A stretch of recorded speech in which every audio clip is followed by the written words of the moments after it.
Mic check, 1 2 1 2.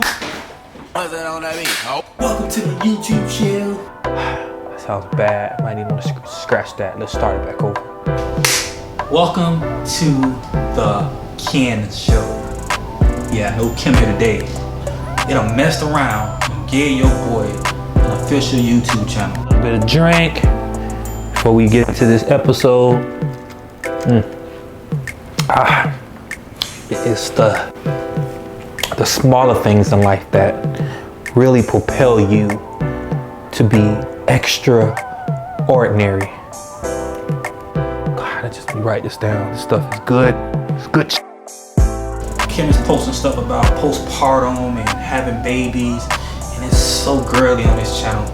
So I think a great thing to do on this channel is do a video about what are the 5 important key factors a guy should know and should do prior to proposing to his girl. Boom, it hit me. It was like an epiphany. That's it, right? Epiphany. It's like epiphany. Because this list is really important. I mean, the man side, it's like the real side. And what better to talk about it than the doctor? Yes. Not certified, I didn't go to school, but I know a lot of stuff, and it's all here. I think I'm good to go. Before we jump into it, do me a huge favor. Hit the subscribe button. Hit the bell for notifications. And stay tuned on this channel and tune in, because I'm going to give you more videos of this hotness. I think I'm qualified to give these tips. Because when I proposed to Kim, a lot of my homeboys reached out and were like, yo, you really did that. That was an awesome celebration. You set up perfectly, and I think I'm ready to settle down. If you know my friends, like I know my friends, 98% of them are cheaters, liars, and whores. So when they reached out to me and said, Ken, you know, how can I figure this whole relationship thing out? It created a light bulb in my head, like boop. Hey Ken, there are people out there that really need your help, right? So this video is really dedicated to my friends, my family, the guy here on YouTube and his boxers. This is dedicated to you guys. I'm going to strategically walk you through what you need in order to make that decision to propose and do it successfully. And we're going to keep using the word successfully, because we're trying to make this a successful proposal. So I want you to be successful at proposing, not just do it for the likes and the hearts on social media. Because I feel like my proposal was very successful. I'm going to give you some flashbacks of the event itself, that you guys see what happened on our engagement ceremony, because the engagement and the proposal happened prior to us creating a YouTube channel. So this is kind of like before we got here. So I'll do some flashbacks, like, right? We'll come back and then we'll, right? She was surprised. She didn't expect it. She loved the ring, right? She loved me. That should go first. So let's start back over. She loved me. She was surprised. She didn't expect it. She loved the ring, right? And I did a lot of things that were traditional and at the same time untraditional, right? You gotta mix up a little bit. Right, and I wrote this stuff down, so it's really important. When you write stuff down, it's important. The first thing that you have to do, figure out if she is the one. Don't waste your time. I mean, you have 0 time in life, especially now that we see all this stuff going on in the world. Like, dudes, make sure she's the one. What I mean by that is that don't propose to her because she's about to dump you, you cheated, you had a kid on her. Those are not good reasons to propose to your girl. Whatever the case is, right? And they propose to these women because they want to try to like have this control over her. Don't be that guy, right? Don't be that dude. You want to make sure that you're proposing to somebody you can actually live out a long period of time with. I'm not saying for eternity, right? But I'm just saying, you want to make sure that you can live out an extended period of time with this person in the same room, in the same household, in the same bed. So listen guys, make sure she's the right one. And you can do that with a few checks. A few checks and balances, very simple test. So what you want to do is make sure that her breath smells good. Right there, boom. Bad breath in a relationship. Make sure she doesn't cheat, right? You don't want a dishonest woman who's going to destroy the legacy of your last name. I need to put that on the screen too. Like that needs to say, do not destroy the legacy of your last name by proposing to the wrong girl. Make sure that her body ratio is something that you desire and that you're going to be okay with, right? You don't want to pick a girl who's too skinny, a girl who's too thick, right? Because a girl that might be like a Megan Thee Stallion shape, right? You have to keep up with that, right? So if you don't work out, why would you marry somebody like that? I have to scan through my list real quick. Gotta remember this stuff. It's important. You want to make sure that that somebody you're interested in, somebody you are committed to be with, somebody who is going to intrigue you and not make you want to cheat and partake in the other things in life. I'm not going to say the finer things, but the other things in life. You don't want to partake in that stuff. You want to be able to go home every night, lay your head down, and not be stressed out, not have to worry about her going through your phone. These are things you need to get out of the way. Like you need to get out of your soul before you propose.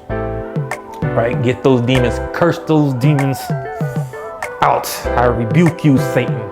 So step one is always do not waste your time. Make sure you have the right mate. And once it's out of the way, we can roll right into the real stuff. It's about to get deep. Before we get to this, right, make sure your girl's out of the room. So you don't want her to hear this. So I'm gonna give you some time. Buy a drink, buy alcohol. Tell her that we're gonna talk about guy stuff like, I don't know, like Manscaped or something like that. I don't know. All right, she gone. Give a few more minutes. Ooh, this is strong. All right, she should be gone by now.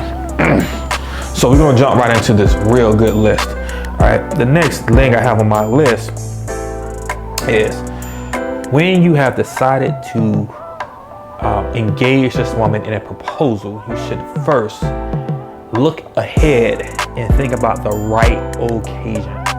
It's very important. Like one of the most important things. Because if you do it on the wrong occasion, right? I've seen people go to the mall propose while they're buying shoes. Wrong occasion. Don't be stupid. Don't propose in the mall while you're buying shoes. Don't propose in some random setting, right? I don't care if your girl is romantic or not romantic. One thing a girl does not want to do is have a guy sitting on his knee in the middle of the food court at the mall. So make sure you pick the right occasion. Man, in my situation, what I did was I said, okay, let me think ahead of time. Let me figure out what day would be, or what situation, or what occasion would not only be the right occasion, but what occasion would be the most surprising occasion. Because the way Kim is, she's really nosy. She's nosy. She's always thinks she knows everything. She thinks she's always in the business. She thinks that, you know, she's 2 steps ahead of me. But I'm a genius. And when you're a genius, nobody's 2 steps ahead of you. I'm a Virgo and I'm a genius. It's like God sat in the room when he was making me, put me in a bowl with a bunch of other Virgos, and he just started dipping all these hot spices and this good season, you know, good seasoning on it. So she's not smarter than me, right? Another break. It was good, great segment 1. Keep it up, Kim. So I was saying with me, right? So picking the right occasion was one of the things that I wanted to absolutely focus on. So Kim had a birthday coming up, right? And we had just came from New Orleans, and we were trying to figure out a way to do the gender reveal. And COVID had just taken off, so it was like we couldn't do a big gender reveal, and there were a lot of things moving in motion, right? So what I did was I was like, well, a birthday is March 1st, so we're gonna go ahead and I'm gonna plan this big yacht trip. I had this private yacht booked, and I was like, it's a perfect occasion. Yacht, birthday, gender reveal, and then I was gonna make it an engagement ceremony. And it was gonna be like the triple trifecta, right? The yacht thing didn't work out. But did I get discouraged? Absolutely not. You know, I'm a firm believer in if you move methodically, things will work the way they should, right? So once you get one hurdle, you just step over that hurdle, you keep going, you keep going, you keep going, you keep going. Eventually, you're gonna either die or you're gonna reach the finish line. Hopefully it's the latter. Yeah, so I ran into that whole roadblock, right? Couldn't get the yacht. So I had to kind of reinvent myself, and I put myself in a better situation. So that brings me to my next one, right? Picking the right place and the right venue. So we're talking about the occasion I set, then I went to the place, right? Couldn't get the yacht, so where would I go next? One of the favorite restaurants that she always spoke about was Prime 112. Boom, one of the biggest restaurants in South Florida. Best food. If you ever had their chickens and waffles, you have never had chicken and waffles. I'm not gonna propose to a woman in the middle of a restaurant. Not saying there's nothing against it, just saying that I want it more personal. So you gotta ask yourself, what do you want? You wanna do, if the person you're dealing with is your girl, is she a person who likes a lot of hoopla, people watching? So then you might want to do it in, out there, maybe in a setting where a lot of people is around. If she's more interpersonal and she likes a quiet time, you might want to do it on a picnic, and just you and her on the beach, right? Private hotel room where you have alcohol out and the roses on the floor and you film it. You gotta kind of get the draft of who you're dealing with, right? See, I knew Kim wanted family around whenever she got proposed to. I knew she wanted food because she was pregnant. I knew that she wanted a nice vibe. What I did was I booked the private room. And then once you got the private room, I called in and got the details. And the whole thing about this is, since it wasn't a surprise birthday dinner, she was a part of the whole thing. Like, she was part of the whole setup. Like, she helped me. Well, she didn't do any of the follow-up with the restaurant, but like the cakes, and we hit up our boy, one of her friends up for the personalized cupcakes with the pink in the middle was last minute. He hooked us up. The cakes was hooked up. I ordered some of the stuff on Amazon for some stuff for the gender reveal, right? Because I'm planning two parties. I'm planning a gender reveal, and I'm planning a birthday party. And in the back of all of this, I'm planning a proposal. So, the trifecta, right? So, I think one of the smart things about it was I didn't have to lie. Made it involved.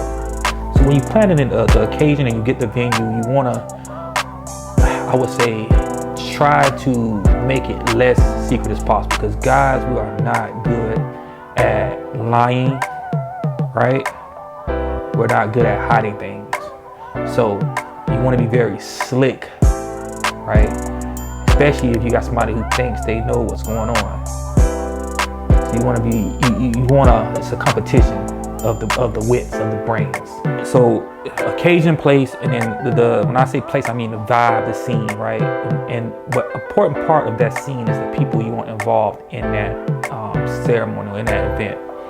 So I absolutely, prior to the engagement, didn't tell anybody, right? On the date of the engagement, I told my homeboy Rick and my homeboy Javon, who helped me make some errands that day and get me like a suit jacket, help me pick up the Rolls Royce, right?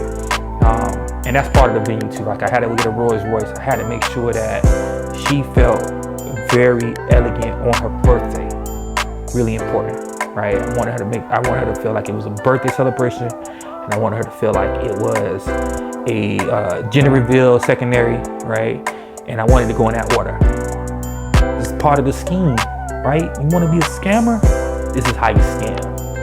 But I kept it a secret from everybody else. Everybody else that was attending the event, they were under the impression that it was going to be a birthday party and a gender reveal.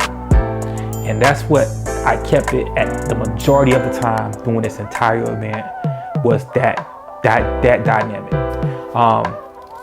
But also I told her father as well. So I had to get permission. Like, I just want to go propose to this girl and have her father there, and him being a original Jamaican Rastafarian. Like, I wasn't gonna grab him and propose for this man's daughter without him knowing. So what I did was, prior to taking her to prom on 12, right before we pulled out, I went and got her dad and talked to him probably like an hour or two before the event, and was like, yo, it's a birthday, this is a gender reveal, but I'm also proposing to your daughter, and I would love for you to be there, and I would also love for you to give me your consent. And he was ecstatic, he was happy, he was appreciative, right? And I always wanted to do it the right way. Right? I've never proposed to anybody before. So if I'm going to propose to somebody, I'm going to do it under the right pretense. You make sure you tell them why you proposed to me. What? You tell them I changed your life. Okay? This is why I don't shoot when you here, because you just annoying. You're annoying. You tell them I changed your life. I will add another one in here. Make sure she's not crazy, like a lunatic. It's like heart's on the check. But sometimes you get what you get. When it comes to the venue, when it comes to the choosing a place and choosing the right moment, it's very important. And this is not one of the list things I have on the list. But to make sure you have the right demographic around you. Pick the right people to be in that situation with you. Right? We had family, we had friends. I didn't have everybody I wanted in that scenario. And other people were upset because I didn't tell everybody what was going on. So the people who I invited who didn't show up because they thought it was just a party, probably was like, dang, I should have came. Wasn't upset that they didn't come, because once again, I didn't tell anybody what was going on. And I didn't feel obliged to tell anybody what was going on. I think you should feel the same way. If you are going to propose to your girl, I don't think that you should share with a lot of different people.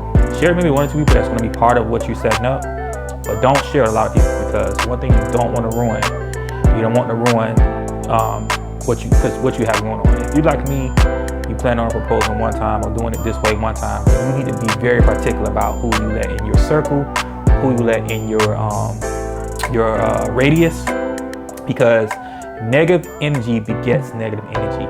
Like, people who are having a bad day, who are leaving and don't know how to change and don't know how to live outside of that bubble, will bring that negative energy into your bubble.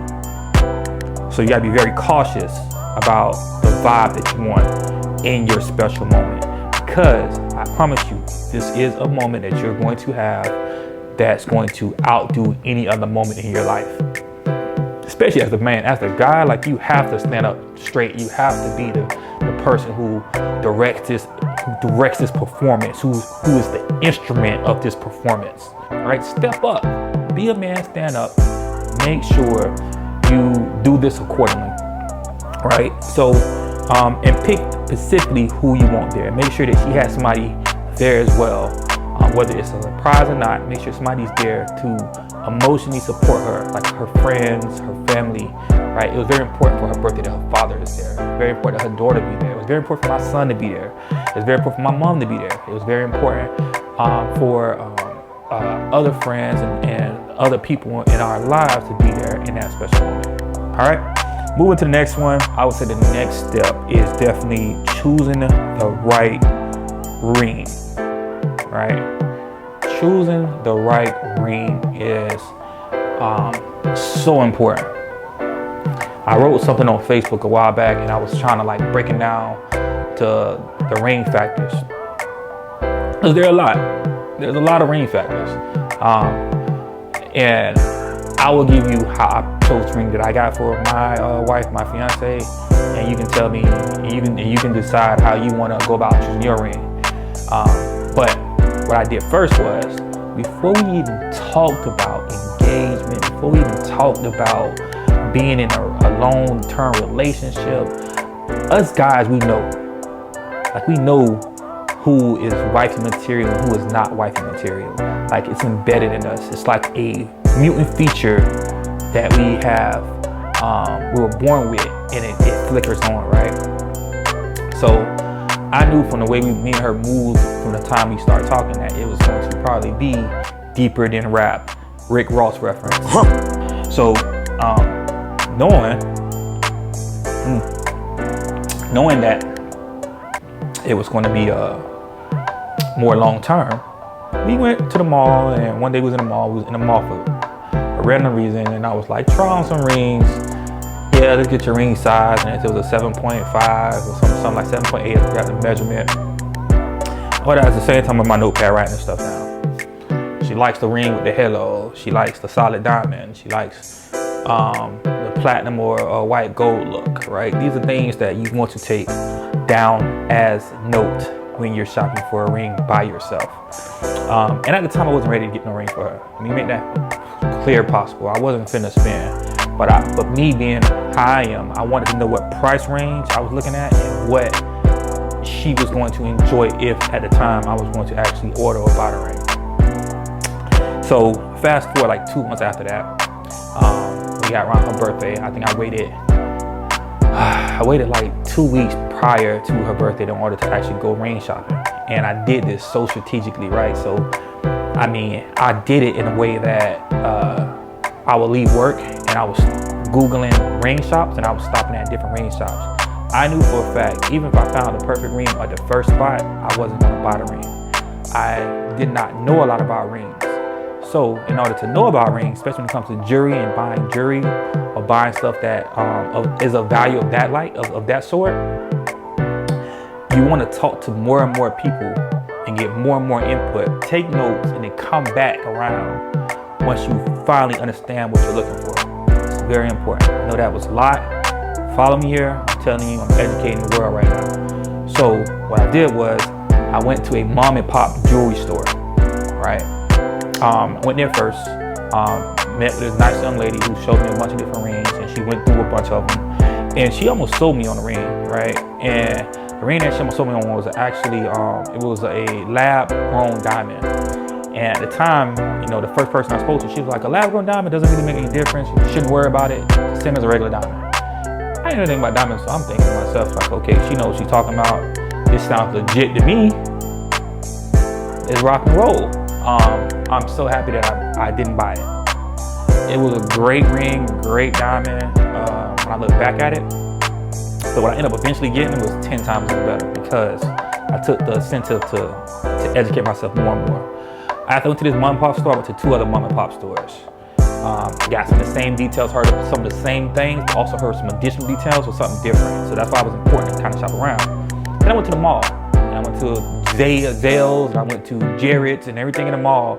And I talked to a bunch of representatives in the mall, and I heard some more details, right? The classification of a diamond, the purity of a diamond, the clarity of a diamond, right? And what S group it was in, right? What grade a diamond was in. What's the definition of a total weight of a diamond versus the carat that's in the middle of a diamond, right? So I didn't know none of this. I thought when I seen somebody say they had a 3-carat diamond, that it was a 3-carat diamond. But now I ask the important question, is that total weight? Or is that the main diamond in the middle? And some rings don't have a main diamond. Some rings you might have a cluster of diamonds, and that diamond might make your middle diamond. And from the off look of it, it looks like a one solid diamond. Some women love that look. Some girls don't, right? You gotta find what intrigues your woman, and you have to be specific because this is something she's gonna wear. Hopefully, if she's not bougie, for the remainder of her life. It was really important. So like once I learned the clarity and the grades, I went through, I even went to Macy's. I went to Macy's, bruh. Like they sell clothes in Macy's, but the diamonds were legit. There was a ring in Macy's that was gigantic diamond, beautiful, and they wanted $7,000 for it. 7 G's. And I was this close to buying it. And because the reason I was gonna buy it because they wanted 7 G's, but it was marked down from 15 G's. So in my mind, I'm thinking, a $15,000 diamond for $7,000? That's a deal. I know what I'm talking about. I'm about to cop this and tell her that it's worth $15,000. End of the day, when I looked at the diamond, it was a lab-grown diamond. It was so big and cloudy. The grade and the coloration of the diamond was totally off. Even when you look into the diamond, you didn't see the black and you didn't see the imperfections in the diamond, which are very important. So once again, I didn't know none of this before I went to go actually get the diamond. Before I actually started diamond shopping, I'm sorry, let me rephrase that. Before I actually went diamond shopping, I did not know any of this. So now I'm at my 8th and 9th store. I'm like, okay, at this point, I gotta pick something, right? So I'm thinking about the first store I went to. I'm like, well, that diamond wasn't bad, but it was a lab-grown diamond. And by the time I got to the 3rd or 5th store, I found out lab-grown diamonds don't always show up on a diamond examiner. So when a person is doing a diamond test, it's a give and take, right? And I thought it'd be very embarrassing for giving my girl a diamond and she going into the diamond store one day and asking for a polish or a clean and asking for a evaluation of the diamond, and they tell her, well, I don't know, this is not testing. Me personally, I thought it would be embarrassing. I'm not gonna embarrass my girl like that. So lab-grown diamonds for me was out of the question. I wasn't doing lab-grown diamonds. And sometimes they don't, and the look of them sometimes is no different than what a regular diamond looks. But to me, it was just a little stuff about lab-grown diamonds that I wasn't feeling. So I ended up going to finding Jared's. I love the way Jared's had it set up in the back, where they had like guys in the back with lab coats. They were like cleaning diamonds and testing diamonds and cutting diamonds on the spot. And I fell in love with the set I loved the most was a Vera Wang set. And I knew from the shopping around that I was going to buy the diamond itself separate from the actual ring. That was very important. Like, I didn't want to buy a built-in diamond.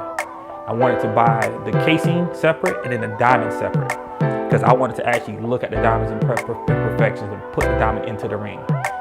Some people might buy, and it's okay, it's perfectly okay to buy a ring that's already has a diamond in it, right? Nothing wrong with it. But if you really want to impress your girl and you really want to get that glare in that diamond, make sure you buy the casing and the diamond separate. So much more of a benefit when it comes to the value of that ring. I fell in love with the Vera Wang set. Vera Wang set was white gold platinum. It came with it came with the halo look that she wanted, that she was talking about when she was ring shopping. It came with a cluster of diamonds. It was very girly looking. And she had like a gem into it, like an actual blue gem into it. The casing alone, the casing alone costs more than most people actual rings. I'm not gonna sit here and play around with y'all. Casing alone was expensive. And what if I had more time, I would have kind of planned this out a little bit better. I probably would have bought the casing a few months ahead of time and then went and bought the diamond. But I didn't know any better. This video is to help do better than me. Once I bought the casing, the Vera Wang casing in the actual ring, I knew for a fact that I had to find a diamond in the same place. I didn't want to buy the casing and walk out of Jared's and not buy the actual diamond. So they took me through a whole evaluation of diamonds. I was looking at grades, I was looking at carats, and don't get me wrong, some people will buy 2 carat, 3 carat diamond, but if the purity and the clarity of the diamond isn't up to par, you're buying a 2 carat diamond just to say it's a 2 carat or 3 carat diamond. Like, you're not impressing anybody but yourself in this case, because your girl's not gonna know. But what your girl is gonna know is when that thing hit the light. Cash Money Hot Boy reference. Please play the music. We're gonna play some bling bling right now. So when it hits that light, they just know, like, it's. Once I found the right one, they dropped it in the ring. It was perfect. Cost a lot, but if you only plan this one time, it's okay, right? Especially to get something that you are gifting somebody that's supposed to be everlasting. Do not sit there and look at yourself and say, well, what if she dump me? What if she leave me? What? If you thinking like that, then why you even put a ring on this girl's finger? She gonna leave you, she gonna leave you. But at the end of the day, if you thinking that this is not, she gonna say no. If you thinking that she's not gonna marry you, thinking that it's gonna fall through at some point, why are you wasting your time and even engaging in this woman or engaging this woman? I mean, that's figurative speech. Engaging this woman in an engagement. God, should write me a book, bruh. So it's time to move to the final thing once you have the ring. It's actually partaking in the proposal, right? Know what you're gonna say. This is important in your proposal. Don't go and try to wing it. Don't go and just, say, well, you forever in my life, and I couldn't. It's okay to be nervous, but it is time to stand in the paint, bruh. You did everything up to this point. Now it's time to seal the deal. And you want a little bit of a shock value from your fiance.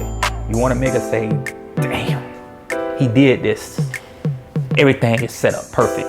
And that she has no idea of what's going on. Like, you don't, no idea. And that's what you want from her. You want that shock value. With me, I stood up at the end of the birthday, after she blew her candles out, and we sung a happy birthday. I stood up and I was like, I got a speech for my birthday girl, my soon-to-be baby mama. And I was like, yo. And when I got done saying that, I hit her with, this is a triple engagement, because I'm also here to actually be my wife.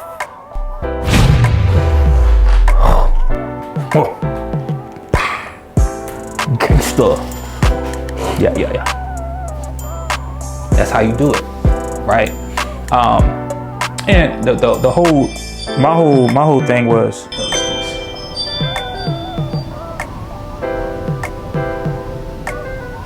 she's home, so I gotta hurry up. You think I'm gonna let you be my child, give birth to my child, and not be engaged to me? That was deeper than rap. Another Rick Ross. Trust me, I'm an expert. I'm a doctor. These tips that these guys need to know. And if you're a girl and you're tuning in because, hey, you wanna kind of share it with your guy, share it now. Send it to them. Trust me, these are gonna be the best 5 tips you've ever seen in your life. Send it to them. Let them. It's knowledge. Who doesn't like good knowledge? And if he doesn't watch it from start to finish, you should dump him. Because maybe he's not the one. Might do a video of that. Might do a video of a girl think, God, let's just write this down. This stuff is good. It's good shit.